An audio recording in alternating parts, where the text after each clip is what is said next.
రామకోటి గీతాభక్తులు శ్రీ లక్ష్మారెడ్డి గారు వందన సమర్పణ చేస్తూ ఒక్క మాట మీతో పంచుకుంటారు.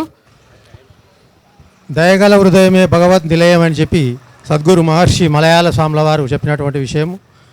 సద్గురు మహర్షి మలయాళ స్వామి వటవృక్షమునకు అతడు అందరిలో ఉన్నటువంటి ఆ చైతన్యానికి కూడా నమస్కరిస్తూ ఈ బాలరాజు స్వామి మేము ఒక భారీ ఋషికేశ్ పోయినాం. అక్కడ మండలారాధన ఉండే నిత్యశుద్ధానంద స్వామి చేసి ఉండే ఋషికేశ్ పోయినప్పుడు మాకు ఈ బాలరాజు స్వామి రైల్లో పరిచయం అయ్యిండు. అక్కడి నుంచి ఒక 7 రోజులు కార్యక్రమాలల్లో తిరిగి వస్తుండగా ఢిల్లీలో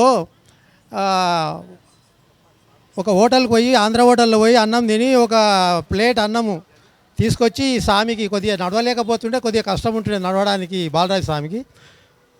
ఒక ప్లేట్ అన్నం తీసుకొచ్చి స్వామికి ఇచ్చి అప్పుడప్పుడు చిన్న చిన్న సేవలు నేను కానీ శివారెడ్డి స్వామి కానీ మన లక్ష్మమ్మ స్వామి కానీ మిగతా అందరూ కూడా ఆయనకు అప్పుడో ఇప్పుడో ఏదో రకంగా సేవ చేసినాం. ఆ సేవ ఏమైందంటే ఒక 2-3 ఏళ్ళ తర్వాత ఒక కార్యక్రమం చేస్తా నేను మొత్తం నా చేతుకుంటేనే ఆ ధనమంతా నాదే, నా పేరే ఉండాలి, మా భార్య పేరే ఉండాలి అన్నట్టుగా స్వామి ఒక సంకల్పం చేసుకుంటే ఆ సంకల్పం అక్కడ శివారెడ్డి స్వామి లక్ష్మణరెడ్డి అక్కడ సాగర్ రోడ్లో రామాలయం కడుతుర్రు, అక్కడ మీరు చేయండి, మీకు ఆ సహాయానికి మీ కోరికకు మీ దానికి సరిపోతుంది అన్నాడు.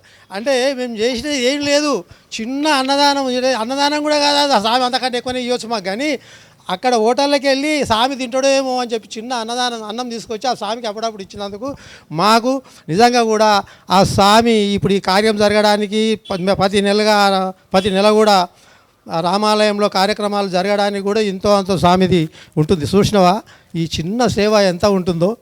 అయితే కలియుగంలో నామస్మరణ గొప్పది అని అంటారు, ధ్యానం గొప్పది అని అంటారు.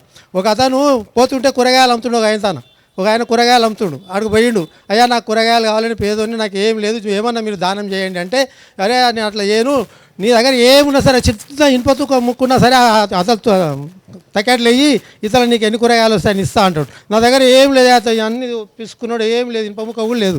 మరి ఏమున్నది అంటే వచ్చిన కాగితం తీసిండు, హరే రామ రామ రామ హరే హరే హరే కృష్ణ రాసి ఆ తకెట్లు వేసిండు. గదేందయ్యా ఇట్లా చేస్తున్నావు, దీనికి ఏమొస్తుందో కొత్తిమీర ఆకు కూడా రాదు అంటే దానికి ఎంత వస్తే అంతే అన్నాడు.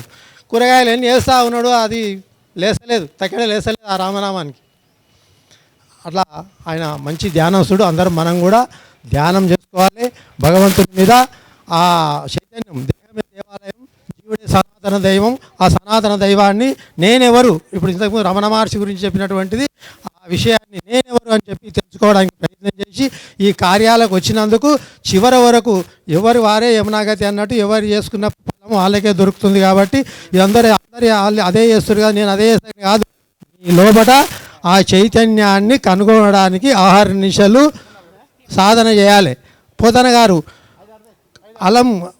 అలము చేతబట్టి పొలం తినే కలము చేతబట్టి కావ్యంబురించి కలముల ఎందు గనుడుదా పోతన యొక్క సంగతి అయితే మీకు తెలుసు.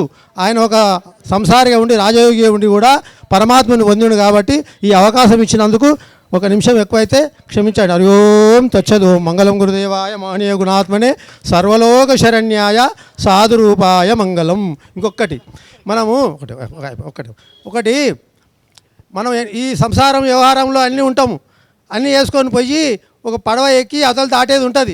సాయంత్రం అయింది, ఆ పడవలో కూర్చున్నాడు, ఇక పడవ అని చూసుకుని కూర్చున్నాడు. తెల్లారింది, పడవ పోలేదు, ఆనే ఉన్నాడు. ఎందుకయ్యా అంటే ఈ సంసారం అనేటువంటిది బిగ్గర పట్టుకొని కూర్చున్నాడు, ఆడ లంగర్ ఇడవలే అంటే ఆ పడవకు తాడు కట్టేసి అది ఇడవలేదు.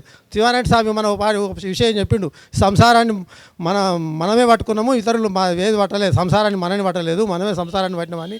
ఒకటి పల్లికాయల డబ్బాలో పల్లికాయలు ఉంటే అందులో చేయి పెట్టిండు, బిగ్గర పల్లికాయలు పట్టే వరకల్లా బిగ్గర అయింది, వెళ్తలేదు. ఆ దుకాణందారు వచ్చి 4-5 ఏకినా కానీ ఆ పల్లికాయలు అయితే ఇడవలేదు అన్నట్టుగా స్వామి పారు మన చెప్పాడు. బాగా నవ్వొచ్చింది కూడా నాకు, నిజమే అని అనిపించింది. హరి ఓం తెచ్చదు.